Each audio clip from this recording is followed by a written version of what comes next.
Hello, you're listening to Hugo Talks, Australia. What a sickening sight it is to behold these puppet tyrants in Australia barking their orders at the people.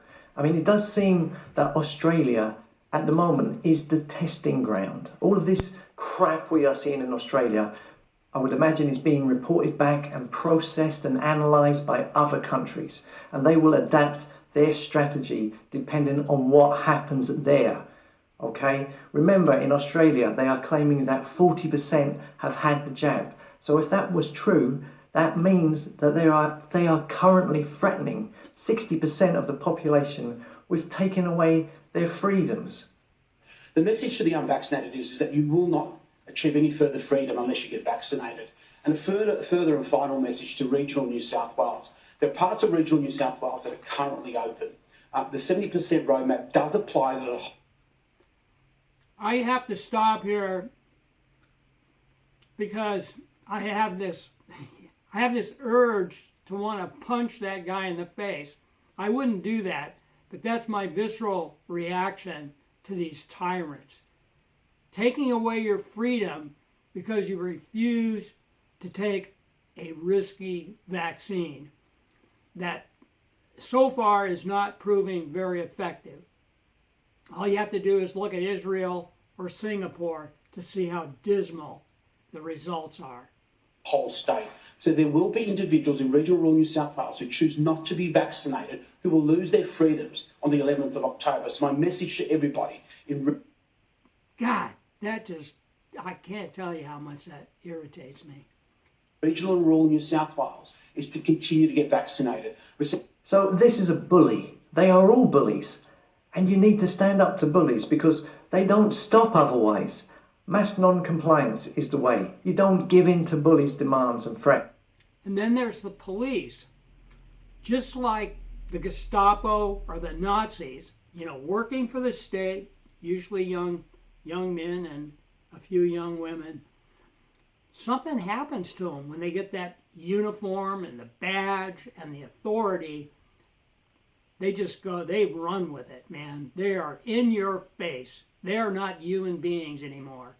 That's because that is what it is. This is clearly a testing ground. And it seems this is what we can expect in one shape or form in whatever country you are in. And whatever the strategy is, it will be dependent on the outcome of what happens in Australia.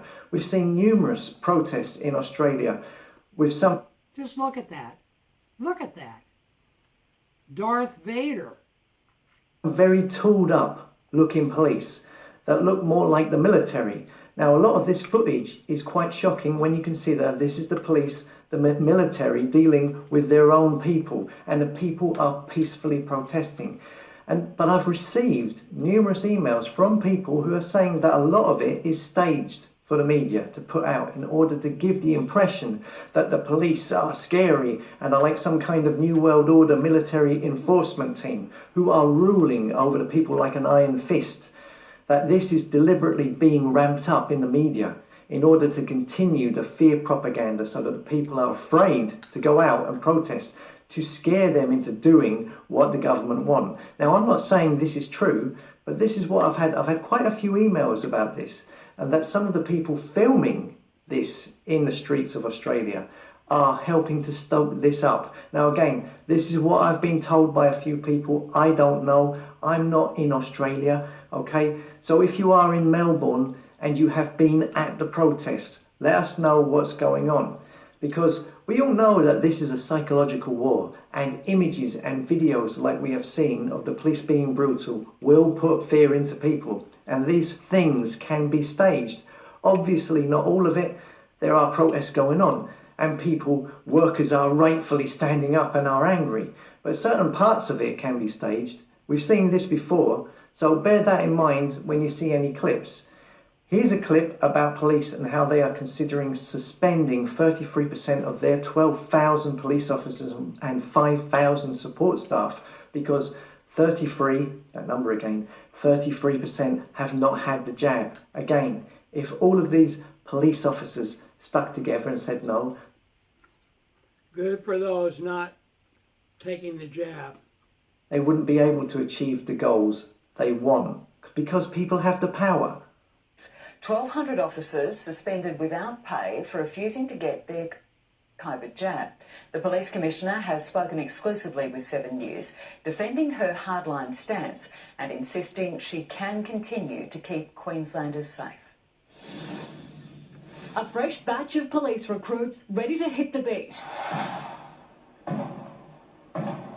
And soon more could be fast-tracked through graduation as the police commissioner grapples with suspending as many as 1 in 10 officers unwilling to get the jab. I'm very confident that we've done the math on this. Of Queensland's 12,000 police officers and 5,000 support staff, 33% haven't reported receiving their first jab. They have until October 5 or they'll be stood down. The most challenging time for us is the next 2-3 months until we get that, 80 or 90% that's required. Speaking exclusively to 7 News, she says she'll fill the gaps by shifting police around the state, increasing overtime and having some officers work extra shifts. We can even graduate more recruits if we need to, so there's sufficient resources there. There weren't enough police available to defend our border, the military called in just 4 weeks ago.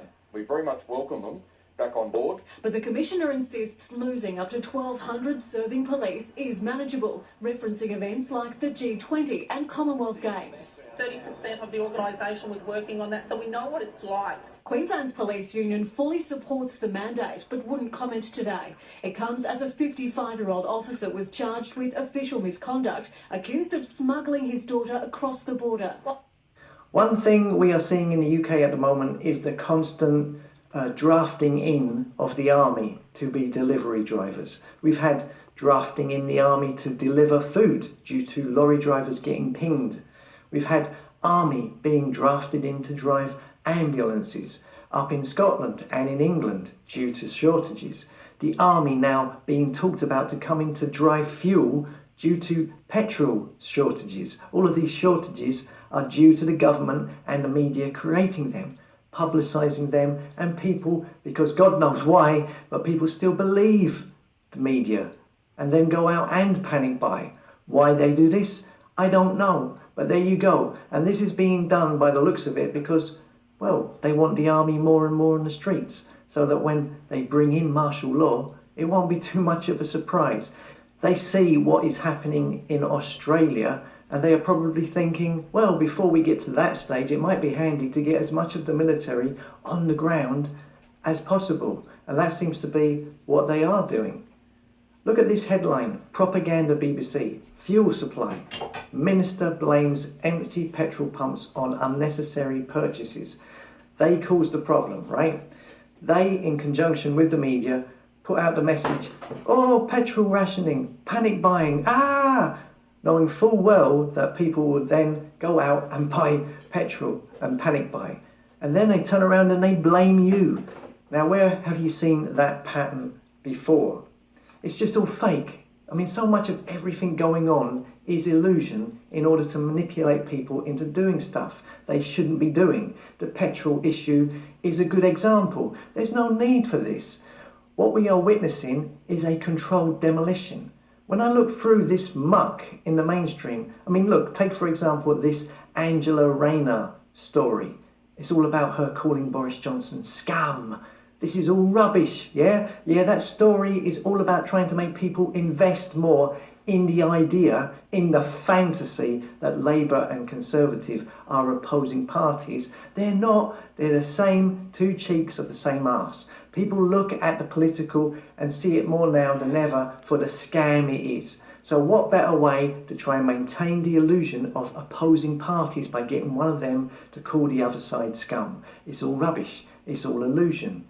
Look at this, Insulate Britain out again, messing up people's lives, stopping them going to work, stopping people getting to hospital, causing traffic jams. It's a demolition job, all right? It's all controlled. I've said it before and I'll say this again. What you're seeing is Oz, the great and powerful from The Wizard of Oz, creating illusions, hiring actors, staging events, all to control the truly great populace because they know that people have the power. Why else would they go to all of these lengths to control them? The truth has the power. The people, when united, have the power. Don't let them fool you. Don't let them trick you. As always, thanks for listening. Come and subscribe to the tribe at hugotalks.com, a place for like-minded souls who don't follow the fake stream media.